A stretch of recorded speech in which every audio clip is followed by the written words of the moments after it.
Welcome to the Real News Network. I'm Eddie Conway. Recently, Miguel Fraga, the Cuban Embassy's first secretary, came to Baltimore to speak at an event on deepening the U.S. relationship with the Cuban people and the fight for justice in Baltimore. We believe that we can have relations between Cuba and the United States. We believe it's good for both sides, for both countries, for both people. And we really believe it's what the majority of the American people wants, also what the majority of the Cuban people wants. So we are working to try to create more opportunities between both countries. And I mean that we have opportunities in academic sector, in the cultural sector, sports interchange, but we also have opportunity for trade. We also have opportunity for more, and we are working on that. As an embassy, we are in the middle, so we try to connect people in both sides, and that's my work. Unfortunately, I really believe that there is not enough information about my country here in the United States. There is a lot of misinformation. Unfortunately, Cuba is the only country that you need a license to travel. As Americans, you can go wherever you want. But in order to go to Cuba, you need a license. So the majority of the American people has not been able to travel to Cuba, has not been able to know what is the real Cuba. So my first advice is go to Cuba. There was a report back from a group of activists in the footsteps of Che Brigade who traveled to Cuba this past year to learn about the country firsthand. The participants shared the lessons that Cuba and Che Guevara held for Baltimore. I want to see how we can live in a people-centered democracy from the very beginning. And they brought up Cuba.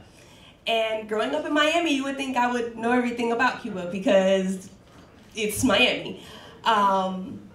But going to Cuba, it felt like it changed me. It actually renewed my hope in what's possible. It let me know that the revolution was possible. And it's not even talked about. It's not talked about like a living revolution. We just hear a lot of negative things in the news, but for anyone who thinks that, take the opportunity to go. One participant spoke about the political solidarity between Angola and Cuba during the liberation struggle for Angola. Cuba and Angola. I didn't know that the Cuban army was as well developed as it was, and we learned from some folks there who had fought in Angola that, you know, Cuba was the only country to go into the continent of Africa and to leave without taking any resources and only brought back their dead. Viva Cuba! Another participant saw the drastic difference between community relations with the police in Cuba and Baltimore. When I was there, and I was there for 10 days, literally, I think I may have seen about 5 or 6 police the whole time I was there. And for the most part, the police that I did see, they were there more as civil servants, directing traffic. And I was talking to a couple Cubans that they say if any Cuban police officer discharges a weapon and it hits or wounds a Cuban, they are automatically put in custody, and until a further investigation is done on whether or not they're released. Where here in the US, pretty much cops, if they shoot somebody, if they kill somebody, they're given a paid vacation.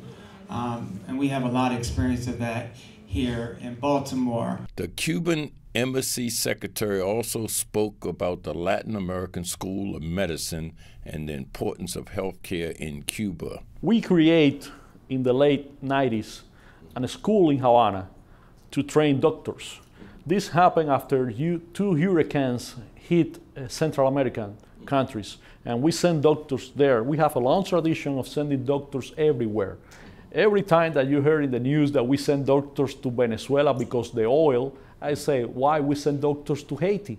Why we have doctors in so many countries in Africa? Why we have doctors in so many countries in Asia? It's not because of the oil, it's because we believe in solidarity, we believe in cooperation. We need to work and we need to learn from each other, you know. Cuba has more than 6 doctors per 1,000 people in Cuba. And this is not a miracle. This is because we believe education is for free, it's not a business, and it's an opportunity for everybody, you know. So for that reason, we have so many doctors, so many lawyers, so many architects, because we gave that opportunity to the people, you know. But this school that you mentioned is the Latin American School of Medicine, and we create that in the late 90s, as I said before, to train doctors, because it's expensive to send doctors abroad.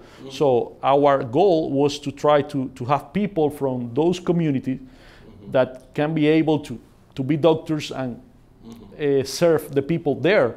During the question and answer period, a resident of Baltimore asked about the change in foreign policy toward Cuba from the Obama to the Trump presidency. And I wanted to know what really is the relationship now, post-President Obama, between the United States government and the people in Cuba. I've heard bits and pieces about number 45, trying to undo the progress that was made under the Obama administration. 45, folk have to realize he's not just racist, he's a fascist. His whole people are comparing him to Adolf Hitler. So I just want to hear the real deal about, you know, what 45 is doing now.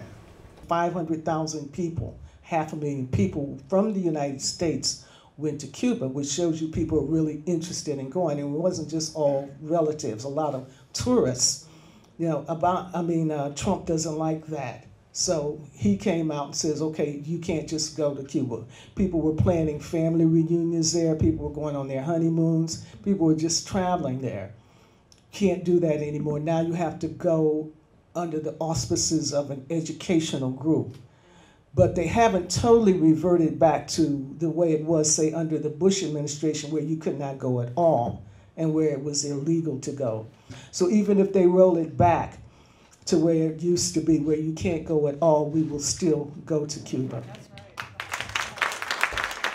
The embassy secretary also called for the U.S. to end its blockade on Cuba. Every time that I hear somebody that say, okay, the blockade is to improve the human rights in Cuba, I say no. The blockade is the main violation of the human rights of the whole people of Cuba. So you need to remove the blockade. And by the way, the blockade don't have any support.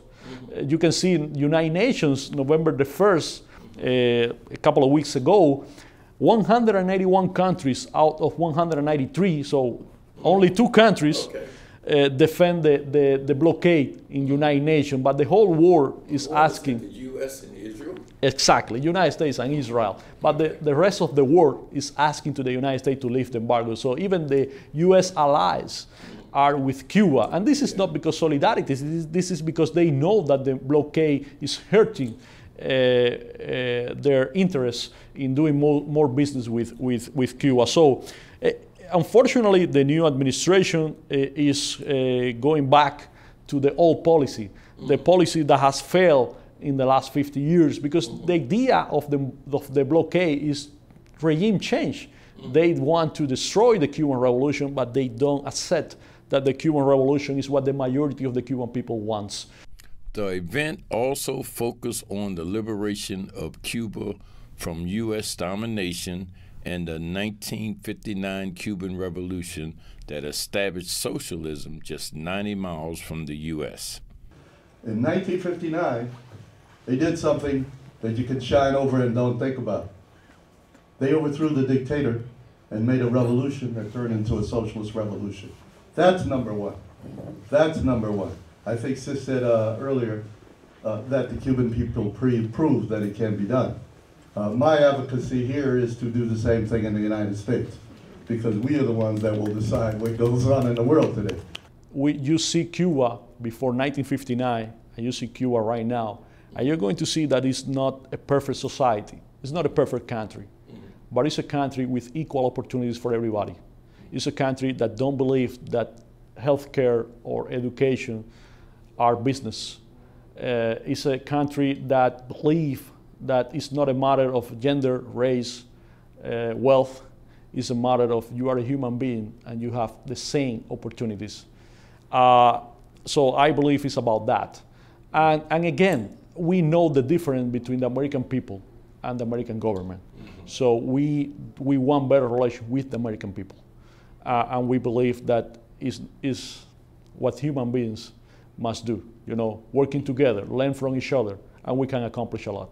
The only thing that we want is goodwill and respect, and we can accomplish a lot. We are not afraid of relations with the United States. We have relations with 191 countries out of 193 United Nations members. So we have relations with a lot of capitalism countries, We don't believe capitalism is the answer for the problems that humanity has right now. For the Real News Network, this is Eddie Conway.